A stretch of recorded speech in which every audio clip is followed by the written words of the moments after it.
तराइन या तारावाड़ी का युद्ध युद्धों की ऐसी श्रृंखला जिसने पूरे उत्तर भारत को मुस्लिम नियंत्रण के लिए खोल दिया। इसके अलावा गुलाम वंश की स्थापना, मुस्लिम शासकों के विस्तार और बाबर के आने की पृष्ठभूमि के लिए भी यह युद्ध उपयोगी साबित हुआ। तराइन की लड़ाई के महत्वपूर्ण कारक यानी गौर राज्य का उदय एक महत्वपूर्ण और रोचक घटना थी, क्योंकि पूर्व में यह राज्य सल्जूक साम्राज्य और पश्चिम में गजनवी साम्राज्य के बीच की एक पर्वतीय श्रृंखला हुआ करता था। 11वीं सदी तक यह राज्य छोटे छोटे मुस्लिम राज्यों से घिरा हुआ एक गैर मुस्लिम प्रदेश था। महमूद गजनवी ने गौर पर आक्रमण किया और यहाँ की जनजातियों को इस्लाम में दीक्षित किया। गौरियों का सत्ता में आना एक असामान्य और असाधारण घटना थी, क्योंकि इनके दोनों तरफ दो ताकतवर साम्राज्य हुआ करते थे। एक था सल्जूक साम्राज्य और दूसरा था गजनवी साम्राज्य। गजनवी साम्राज्य के पतन के साथ साथ गौरियों के उदय की कहानी की शुरुआत होती है। 58 वर्ष की अवस्था में महमूद गजनवी की मृत्यु के बाद उसके उत्तराधिकारी गजनवी साम्राज्य को संभालने में सफल नहीं हो सके। 12वीं शताब्दी के मध्य तक गजनवी साम्राज्य की शक्ति लगभग शून्य हो चुकी थी। यही कारण था कि वहां की जनजातियों में आपसी संघर्ष की शुरुआत भी हो चुकी थी। लेकिन इन सभी जनजातियों में घुरिद सबसे ताकतवर थे। सत्ता के इस संघर्ष में घुरिद जनजाति के लोग विजयी हुए, जिसका नेतृत्व गियासुद्दीन मोहम्मद और मुइजुद्दीन मोहम्मद गोरी कर रहे थे। ये दोनों भाई थे और इन्होंने सत्ता के संघर्ष में घुरिद जनजाति के विजय में एक महत्वपूर्ण भूमिका निभाई और इन्होंने गौर साम्राज्य को गजनवी साम्राज्य के नियंत्रण से भी मुक्त करा लिया। अब ये दोनों भाई अपने साम्राज्य को उत्तर भारत की ओर विस्तारित करने के बारे में सोच रहे थे और अपने इस सपने को पूरा करने के लिए दोनों भाइयों ने अपने कार्यों और दायित्वों का बराबर बंटवारा किया। गियासुद्दीन मोहम्मद ने सल्जूक साम्राज्य की ओर से होने वाले हमलों की सुरक्षा का दायित्व संभाला, तो मुइजुद्दीन मोहम्मद बिन साम या मोहम्मद गोरी ने उत्तर भारत की ओर हमले करने का दायित्व संभाला। मोहम्मद गोरी के समय में उत्तरी भारत कमजोर राज्यों का एक संग्रह था। हालांकि इसमें भी कुछ शक्तिशाली राजवंशों का शासन चल रहा था। सबसे शक्तिशाली गुजरात में चालुक्य वंश, कन्नौज में जयचंद के सोलंकी वंश और अजमेर और दिल्ली में स्थित पृथ्वीराज चौहान का शासन चल रहा था। लेकिन इन सब के बावजूद अपने साम्राज्य के भावी विस्तार के लिए मुइजुद्दीन मोहम्मद गोरी ने अपने कदम बढ़ाना शुरू कर दिए थे। 1186 ईस्वी में गौरी ने गजनवी वंश के अंतिम शासक को पराजित कर लाहौर तक कब्जा कर लिया, क्योंकि लाहौर पे गजनवी वंश के शासकों का कब्जा चल रहा था और अब आधुनिक अफगानिस्तान के साथ साथ पाकिस्तान के लाहौर तक मुइजुद्दीन मोहम्मद गोरी का कब्जा हो चुका था। लेकिन उस समय आसपास के क्षेत्रों के हिंदू शासक और राजपूतों में एकता को देखते हुए गौरी और भीतरी क्षेत्रों तक हमले का साहस नहीं जुटा सका। उस समय दिल्ली और अजमेर पृथ्वीराज चौहान के नियंत्रण में थे। पृथ्वीराज हमेशा सुव्यवस्था और साम्राज्य विस्तार को लेकर सतर्क रहते थे। वह अपने साम्राज्य को पंजाब तक विस्तारित करना चाहते थे, इसलिए पंजाब पर नियंत्रण के लिए मोहम्मद गोरी को हराना अनिवार्य हो चुका था। इस बीच आक्रामक सोच रखते हुए पृथ्वीराज ने पंजाब की ओर बढ़ते हुए 3 सीमावर्ती किले हांसी, सरस्वती और तबरहिंद को अपने कब्जे में ले लिया। तबरहिंद इन सब किलों में सबसे महत्वपूर्ण और सामरिक दृष्टि से बहुत ही उपयुक्त था। लेकिन इस बीच पृथ्वीराज को गुप्तचरों से पता चला कि अनिलवाड़ा में कुछ विद्रोहियों ने विद्रोह कर दिया है। इस विद्रोह को दबाने के लिए पृथ्वीराज को वापस लौटना पड़ा और मौके की घात लगाए बैठे मुइजुद्दीन मोहम्मद बिन साम यानी मोहम्मद गोरी ने तबरहिंद पर पुनः नियंत्रण स्थापित कर लिया। अब इस प्रकार तबरहिंद दोनों के बीच के युद्ध का एक प्रमुख कारण बन जाता है। गौरी की इस हरकत से पृथ्वीराज चौहान अब बबूला हो गए और उन्होंने अपनी विशाल सेना को एकीकृत किया और अपने सहयोगियों को इकट्ठा कर मोहम्मद गोरी के खिलाफ युद्ध का ऐलान कर दिया। दोनों की सेनाएं 1191 में दिल्ली से 150 किलोमीटर उत्तर तराइन के मैदान में आमने सामने हो गई। समसामयिक स्रोतों के अनुसार पृथ्वीराज की सेना में उस समय 2 लाख सैनिक थे और मोहम्मद गोरी की सेना में 50,000। लेकिन ये स्रोत कुछ उचित नहीं लगते हैं, कुछ ठोस साक्ष्यों का समर्थन नहीं करते हैं, इसलिए इन पर भरोसा नहीं किया जा सकता। लेकिन इतना जरूर स्पष्ट है कि पृथ्वीराज की सेना में गौरी की सेना से अधिक सैनिक थे। तराइन का प्रथम युद्ध गौर जनजाति के घुरिद धनुर्धारियों के हमले के साथ शुरू होता है और उन्होंने युद्ध के शुरुआती क्षणों में राजपूतों की सेना पर जबरदस्त हमले किए। लेकिन पृथ्वीराज चौहान ने अपने बुद्धि कौशल और चातुर्यता का परिचय देते हुए उसकी घुड़सवार सेना पर चौतरफा हमला किया, जिससे घुरिदों की सेना को पीछे हटना पड़ा। गौरी के सैनिक राजपूतों की सेना द्वारा लड़ी जाने वाली करीबी लड़ाई के अभ्यस्त नहीं थे, इसीलिए उनको पीछे हटना पड़ा। राजपूतों ने पीछे हटने वाले घोड़े धनुर्धारियों का पीछा किया और मुख्य घुरिद सेना के सामने तक अधिकांश जमीन को कवर कर लिया। घुरिद सेना ने पैदल सेना की लहरों का विरोध करते हुए अपनी जमीन पर कब्जा कर लिया, लेकिन राजपूत घुड़सवार सेना ने घुरिद सेना को पछाड़ना शुरू कर दिया। इसके तुरंत बाद मोहम्मद गोरी को यह स्पष्ट हो गया कि निकटवर्ती लड़ाई में राजपूतों का कोई तोड़ नहीं है। युद्ध के इन्हीं घटनाक्रमों के दौरान मोहम्मद गोरी गोविंद राय नाम के राजपूत सेनापति सेनानायक के समीप आ गया और गोविंद राय पर मोहम्मद गोरी ने अपना भाला फेंका, लेकिन गोविंद राय के सुरक्षा कवच ने उनकी रक्षा की। इसके बाद गोविंद राय ने मोहम्मद गोरी पर अपना भाला फेंका, जिससे घायल होकर मोहम्मद गोरी बेहोश हो गया। युद्ध में घायल मोहम्मद गोरी इस अवस्था में नहीं था कि वह घोड़े पर बैठकर युद्ध के मैदान से दूर चला जाए। तभी एक सैनिक ने उन्हें घोड़े पर बिठाया और युद्ध के मैदान से बाहर ले जाकर उसकी जान बचाई। जिस सेना के बादशाह का हाल इस तरह हो जाए, उसकी सेना में तो खलबली मचना तय ही है। यही कारण है कि मोहम्मद गोरी की सेना के साथ भी यही हुआ। उन्हें समझ में नहीं आ रहा था कि जान कैसे बचाई जाए। और राजपूती सेना का हौसला देखिए कि उन्होंने 80 मील तक तुर्की सेना का पीछा किया, लेकिन पृथ्वीराज चौहान की खौफ की वजह से वो पीछे मुड़कर देखे तक नहीं। और इस तरह तराइन के प्रथम युद्ध में पृथ्वीराज की विजय होती है और विजय के पश्चात पृथ्वीराज चौहान को लगभग 7 करोड़ रुपए की धन संपदा भी प्राप्त हुई, जिसे पृथ्वीराज ने अपनी राजपूती सेना के मध्य बांट दिया। 1191 ईस्वी में तराइन के प्रथम युद्ध का प्रमुख कारण रहा तबरहिन का किला तराइन के द्वितीय युद्ध के लिए भी प्रमुख कारण बन रहा था, क्योंकि मोहम्मद गोरी और पृथ्वीराज चौहान के जो राज्य क्षेत्र थे, दोनों के केंद्र में था तबरहिन। इसीलिए तबरहिन के नियंत्रण के लिए दोनों में झड़पें जारी थी। और तराइन के द्वितीय युद्ध का प्रमुख कारण यह भी था कि मोहम्मद गोरी पृथ्वीराज से हुई पराजय को भूल नहीं पा रहा था और इसके लिए उसने पृथ्वीराज चौहान को हराने का संकल्प लिया। उसने उन सैनिकों और सरदारों को भी कठोर दंड दिया जिसने युद्ध में तनिक भी लापरवाही की थी। कन्नौज के राजा जयचंद की मुइजुद्दीन मोहम्मद गोरी से मिली भगत भी द्वितीय तराइन युद्ध का प्रमुख कारण था, क्योंकि राजा जयचंद पृथ्वीराज की बढ़ती शक्ति से बिल्कुल प्रसन्न नहीं था।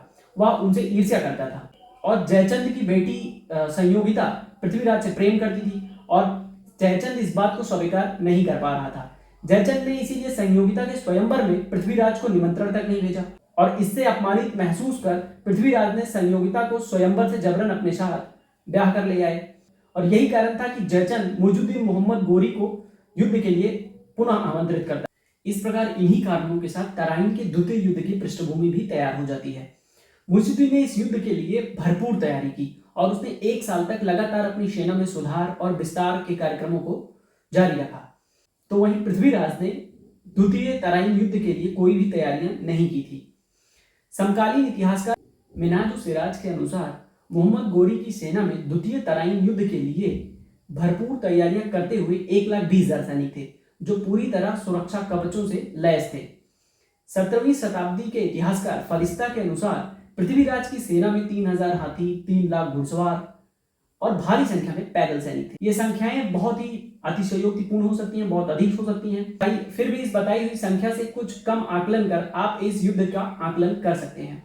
तराइन के इस द्वितीय युद्ध में पृथ्वीराज को हार का मुंह देखना पड़ता है, क्योंकि मुइजुद्दीन की भरपूर तैयारी और सेना में किए विशेष सुधारों से उसे इस युद्ध में राजपूतों के खिलाफ विजय मिलती है।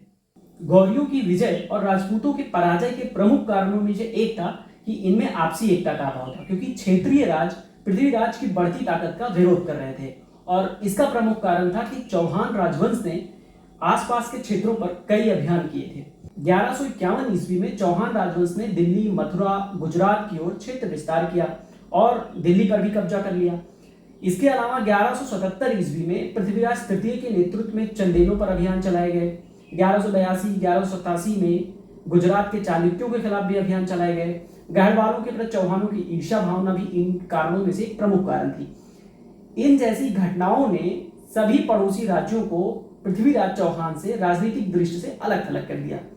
अब जब पृथ्वीराज के खिलाफ तराइन का युद्ध चल रहा था, तो इसीलिए भारत के सभी छोटे छोटे जो राज्य थे, उनके जो शासक थे, वो मौन रूप धारण करके मुइजुद्दीन मोहम्मद गोरी का समर्थन कर रहे थे, क्योंकि उनमें दूरदर्शिता का भी अभाव था। वो यह नहीं देख पा रहे थे कि यार आज पृथ्वीराज चौहान के साथ हो रहा है तो कल को हमारे साथ भी हो सकता है। भारतीय उपमहाद्वीप के शासकों का जो दृष्टिकोण था अपनी सत्ता विस्तार को लेके, वो अंतर्मुखी था, यानी बाह्यमुखी नहीं था। यानी वो उपमहाद्वीप के बाहर हमले करने की फिराक में नहीं थे, बल्कि वो भीतरी क्षेत्रों में हमले करके अपने क्षेत्र का विस्तार करना चाहते थे। वहीं अगर आप गौड़ साम्राज्य को देखें तो गौड़ साम्राज्य की एक खासियत ये थी कि उसने अपने विस्तार को उपमहाद्वीप के बाहर किया, यानी वो बाह्य दृष्टि रखते थे। और जबकि भारतीय शासक अंतर्मुखी भारत के अंदर आपसी राज्यों में ही टकराते रहते थे।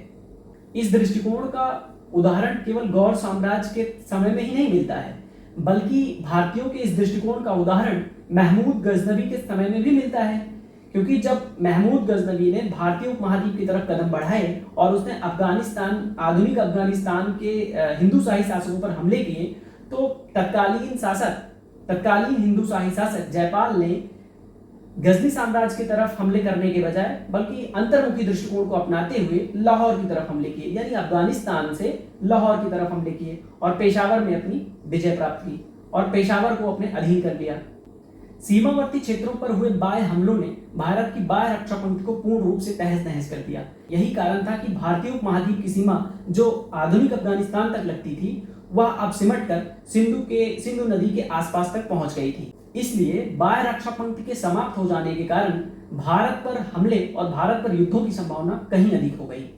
किसी भी लड़ाई में विजय का प्रमुख कारण होता है दृष्टिकोण। जैसे आप देखें तो जो तुर्क आक्रांता थे, उनके जो उत्तराधिकारी थे, उन्होंने आक्रामक दृष्टिकोण रखा, एक एग्रेसिव पॉलिसी रखी। और इसका उदाहरण आप महमूद गजनवी के उत्तराधिकारियों से भी ले सकते हैं, क्योंकि महमूद गजनवी के मृत्यु के बाद उत्तराधिकार के चल रहे लगातार संघर्षों के बाद भी जो गजनवी के उत्तराधिकारी थे, उन्होंने भारत के राजस्थान, वाराणसी, अजमेर पे लगातार छापे मारे। और इसी तरह गौड़ साम्राज्य के सैनिकों और सेना नायकों ने भी भारत के सीमावर्ती क्षेत्रों पर लगातार हमले करके अपने आक्रामक रवैये का परिचय दिया। और वहीं राजपूतों ने और जो दिल्ली व अन्य क्षेत्रों पर शासन कर रहे स्थानीय राजाओं ने डिफेंस की पॉलिसी अपनाई, यानी उन्होंने बचाव का दृष्टिकोण अपनाया। इसीलिए वो बचाव करते हुए आक्रामक रवैयों को बढ़ावा दे रहे थे। राजपूत नियंत्रित क्षेत्र और भारत के अन्य क्षेत्रों पर शासन करने वाले क्षेत्रों में अधिक उर्वर, इसीलिए वहां के लोग खेती किसानी में ज्यादा समृद्ध थे और युद्ध के प्रति उनके दृष्टिकोण में भी कमी थी। जबकि अगर आप गौड़ साम्राज्य और गजनी साम्राज्य को देखें तो वहां से आए आक्रांता लूट और हमले पर ही निर्भर थे, इसलिए वो युद्ध के प्रति अधिक सचेत और अधिक कुशल थे। राजपूतों की सेनाएं हाथियों और पैदल समूहों पर निर्भर रहने वाली एक विशाल जनसमूह होती थी, तो वहीं गौड़ साम्राज्य की सेना घुड़सवारों और तीरंदाजों पर निर्भर थी। वो धनुर्विद्या में सिद्धहस्त थे और इसके अलावा गौड़ साम्राज्य के घुड़सवारों को विश्व के सर्वोत्तम घुड़सवारों में से गिना जाता है। इस युद्ध के जीत हार के प्रमुख निर्णायकों में से एक था दोनों ही राज्यों की प्रशासनिक व्यवस्था, क्योंकि राजपूतों की प्रशासनिक व्यवस्था में सामंतों का अहम योगदान था। अब सामंत आधारित प्रशासनिक व्यवस्था में एक भू राजस्व क्षेत्र दिया जाता था, जिनसे वे राजस्व की वसूली करते थे। वो कुछ 200-400 घुड़सवार अपने अधीन रखते थे। यही 200-400 घुड़सवार की इकाई राज्य की अस्थायी सेना का एक अहम हिस्सा हुआ करती थी। इस प्रकार राजपूतों की सेना में सामंत आधारित इकाइयां होती थी, जिनका युद्ध में एकीकृत संचालन करना काफी कठिन होता था और सामंतों की कर्तव्य परायणता पर भी विश्वास नहीं किया जा सकता था, क्योंकि उनके पद वंशानुगत होते थे। इसलिए वो राजा के प्रति कर्तव्यनिष्ठ भी हो सकते थे और कर्तव्य से अभिमुख भी हो सकते थे। जबकि गौरी के साम्राज्य में एकता प्रणाली चलती थी और एकता प्रणाली में सुल्तानों द्वारा नियुक्त किए गए दास होते थे और दास सुल्तानों की कृपा पर आश्रित होते थे। यदि सुल्तान को कोई भी संदेह हो जाता दास के ऊपर, तो उन्हें वह उस राजस्व क्षेत्र से हटा देता था और उसे मृत्युदंड भी दे सकता था। इसीलिए दासों का सुल्तानों के प्रति हमेशा कर्तव्यनिष्ठ दृष्टिकोण रहता था और वहीं सामंतों का राजपूत राजाओं के प्रति दृष्टिकोण कर्तव्यनिष्ठ भी हो सकता था और कर्तव्य विमुख भी हो सकता था। इस प्रकार तराइन के इस अहम युद्ध के द्वारा भारत पर तुर्की नियंत्रण की स्थापना हो जाती है। हालांकि मोहम्मद गोरी का उद्देश्य भारत पर शासन करने का नहीं था, वो भारत से लूट के माल को अपने साम्राज्य में ले जाना चाहता था और अपनी साम्राज्य की व्यवस्था को सुदृढ़ करना चाहता था। फिर भी कुछ भी हो, लेकिन गौरी ने भारत के इन क्षेत्रों पर हमला करके हमेशा के लिए भारत पर बाह्य हमलों के लिए मार्ग खोल दिया और यही कारण था कि 1526 में बाबर के आगमन के लिए भी इस मार्ग ने एक महत्वपूर्ण भूमिका निभाई, क्योंकि भारत की बाह्य रक्षा पंक्ति समाप्त हो चुकी थी और बाह्य आक्रांताओं के लिए आना सुगम हो चुका था।